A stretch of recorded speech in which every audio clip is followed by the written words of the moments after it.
Ready ready. मित्रों 2019 वो साल था जब बहुत से स्टार्टअप या अपना आइडिया सोच रहे थे, अपना आइडिया इम्प्लीमेंट कर रहे थे और यूनिकॉर्न्स भी बन रहे थे। और ये मांग 12 से लेकर 25 साल की उम्र के बीच के लोगों के लिए सबसे ज्यादा देखी गई कि वो एक अच्छा आइडिया की तलाश में हमेशा रहते हैं। उनको लगता है कि ये यूनिकॉर्न बन जाएगा आगे जाके, क्योंकि ये आइडिया ओरिजिनल है। लेकिन ओरिजिनल आइडिया में भी उतना ही काम करना पड़ता है जितना कॉपी वाले में। कॉपी तो शायद गलत शब्द होगा, इमिटेट करना। लेकिन इस वीडियो में मैं आपको 2 ओरिजिनल आइडियाज बताने वाला हूँ। अगर इसके कोई ऑल्टरनेटिव हैं तो आप मुझे बेशक कमेंट बॉक्स में बता सकते हैं। और ये जो आने वाले 2 आइडियाज जो मैं बताने वाला हूँ वो शायद एड एजेंसीज और इन्फ्लुएंसर मार्केटिंग का एक नया कॉन्सेप्ट बना सकती है। इसलिए मैं कहता हूँ इस चैनल पे अगर नए हो तो फटाफट जाके सब्सक्राइब कर लो और बेल आइकन दबा दो, और पुराने हो तो शेयर और लाइक कर दो, ताकि हम ऐसे ही रिसर्च करते रहें आइडियाज के ऊपर और आप तक पहुंचाते रहें। दोनों आइडियाज के कॉन्सेप्ट बड़े सिंपल हैं। इसके साथ मैं आपको कुछ मार्केटिंग टिप्स भी दे दूंगा जिससे आप इन दोनों स्टार्टअप्स को ग्रो भी कर सकते हैं। तो बढ़ते अपने पहले आइडिया की तरफ, वो है सैज कास्टिंग।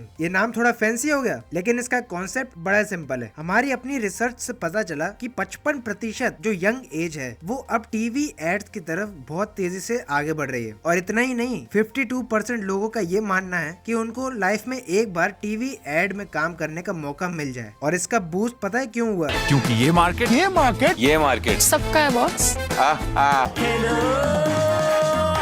क्रेड जैसी एड्स जैसे दिखाता है, ग्रो हो गया, म्यूचुअल फंड वेबसाइट्स हो गई, इनकी एड्स कॉन्सेप्ट को आगे ले गई हैं और यूथ फ्रेंडली बनाने के चक्कर में और ज्यादा यंग एज ना केवल एड्स बल्कि इन कंपनीज में काम भी करना चाहती है। और अगर आप एक्टिंग भी करना चाहते हैं तो उसके लिए भी आपको टीवी से ही शुरुआत करनी पड़ती है और फिर धीरे धीरे आप आगे बढ़ते हैं। एज एन ट्रेडिशनल वे अगर मैं बात करूं तो 3 तरीके हैं आप टीवी में काम कर सकते हैं। या तो आपको क्लासेस ज्वाइन करनी पड़ेंगी, उसके बाद आप प्रैक्टिस के तौर पे मीडिया हाउसेस से मिलते हैं, या आपको कोई कमर्शियल एजेंट्स को हायर करना पड़ता है, और तीसरा कुछ फोटो शूट्स लगा के सोशल मीडिया पे भी डालना पड़ता है। लेकिन ये तीनों तरीके कभी न कभी आउटडेटेड जरूर होंगे और इसका ऑल्टरनेटिव जरूर आएगा। तो वही ऑल्टरनेटिव मैं आपको प्रोवाइड कर रहा हूँ। जो नंबर्स मैंने आपको बताए, 52% यूथ जो है वो टीवी में एड के तौर पे काम करना चाहता है, जिसका अच्छा खासा पैसा मिल जाता है। और उसके लिए वो यूथ जो है वो फोटो शूट्स करवाता है, एड एजेंसीज के पास भेजता है, और तो और कोर्सेज भी करता है एक्टिंग के। और ये सब काम ट्रेडिशनल फिजिकल कास्टिंग एजेंसीज के हाथ में रहता है। तो यार आप एक काम क्यों नहीं करते हैं, आप अपनी एक वर्चुअल कास्टिंग एजेंसी बना सकते हैं, जहां पर कास्टिंग एजेंसीज भी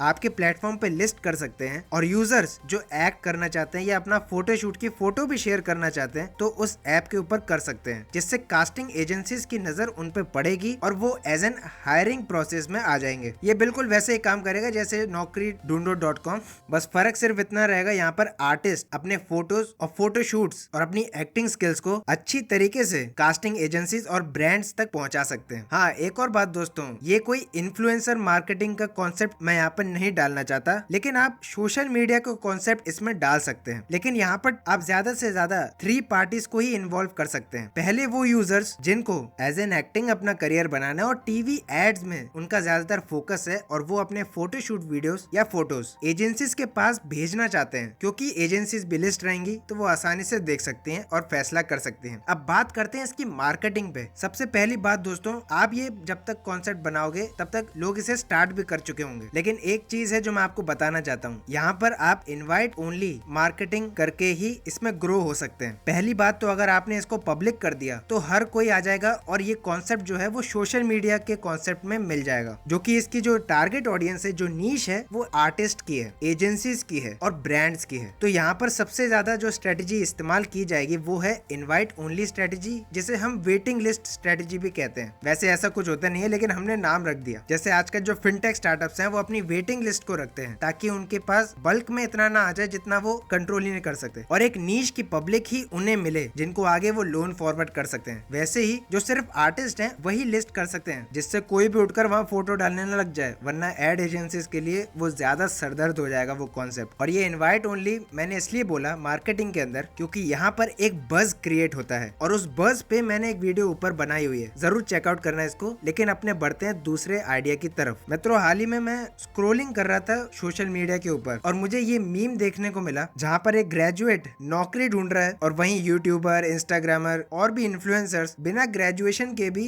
1 लाख तक कमा लेते हैं। क्योंकि एक बात तो साफ है, ब्रांड्स भी अब समझ चुके हैं कि इन्फ्लुएंसर मार्केट जो है वो अभी ग्रोइंग स्टेज पर है और ज्यादा चार्ज भी नहीं लगता और लो कॉस्ट होने की वजह से और इतनी बड़ी मार्केट होने की वजह से उनका ब्रांड भी अच्छा बन जाता है, क्योंकि लोगों का ट्रस्ट उस इन्फ्लुएंसर पर रहता है और यहीं आके ब्रांड्स जो है वो ट्रस्ट गेम खेल देते हैं। लेकिन एक बात तो है दोस्तों, इन्फ्लुएंसर बनना इतना आसान भी नहीं है। हम कह तो देते हैं, लेकिन यहाँ पर digital marketing, SEO, communication skills, personality न जाने क्या क्या लग जाता है। लेकिन ये जो चीजें मैंने आपको गिनवाई, ये तो सिर्फ शुरुआत है। उन लोगों का क्या जो इन्फ्लुएंसर बनना चाहते हैं लेकिन उनके पास वो इक्विपमेंट नहीं होता जिससे वो बन सकते हैं। लगभग 42% जनता जो है अब इन्फ्लुएंसर मार्केट में शिफ्ट होती जा रही है। यूट्यूब ने हाल ही में बताया लगभग 6 लाख इक्विवेलेंट जॉब्स जो हैं वो इस मार्केट ने रिप्लेस कर दिए हैं और 6800 करोड़ का कंट्रीब्यूशन दिया है GDP के अंदर। तो इस आइडिया का नाम है इन्फ्लुएंसर सेंटर। अब देखो, मुझे गालियां मत देने लग जाना कमेंट बॉक्स में। अगर आपको बिजनेस करना है तो कहीं ना कहीं आपको कुछ ना कुछ सेक्रीफाइस जरूर करना पड़ेगा और इस आइडिया के अंदर मनी सेक्रीफाइस होगा। आइडिया स्टेप बाय स्टेप मैं आपको समझाता हूँ, लेकिन उससे पहले अगर ये वीडियो पसंद आ रहा है तो एक बार सब्सक्राइब कर देना और बेल आइकन जरूर दबा देना यार। और हाँ, लाइक तो मैं भूल ही गया। खैर, सबसे पहले आपको ये काम करना है कि देखना है कि सबसे ज्यादा इन्फ्लुएंसर्स कहाँ पर हैं इंडिया के अंदर। अगर हमारी रिसर्च के हिसाब से बताएं तो बेंगलोर, दिल्ली, गुड़गांव, हैदराबाद जो बड़ी सिटीज हैं वहाँ पर इन्फ्लुएंसर मार्केट जो है वो तेजी से बढ़ता जा रहा है। तो वहाँ पर अगर आप एक बिल्डिंग हायर कर सकते हैं या रेंट पे ले सकते हैं और वहाँ पर उन लोगों के लिए स्टूडियोज बना सकते हैं जो इन्फ्लुएंसर तो बनना चाहते हैं लेकिन उनके पास घर पे स्टूडियो बनाने के लिए इक्विपमेंट्स नहीं है, तो आप वो उन्हें प्रोवाइड कर सकते हैं स्टूडियो बनाकर। अब इसकी भी कैटेगरीज हैं। आप लोअर बेस रेंट चार्ज कर सकते हैं उतने टाइम के लिए जितने टाइम तक वो उसके काम करेगा उस रूम के अंदर। सबसे छोटा रूम 500 रुपए घंटा। अगर थोड़ा वेल इक्विप्ड फर्निश्ड सेटअप चाहिए तो उसके लिए 5000 रुपए घंटा। खैर, ये तो मैंने बहुत ज्यादा बोल दिया, पर आप अपने हिसाब से सेटअप कर सकते हैं। ये एकदम वैसा ही होगा जैसे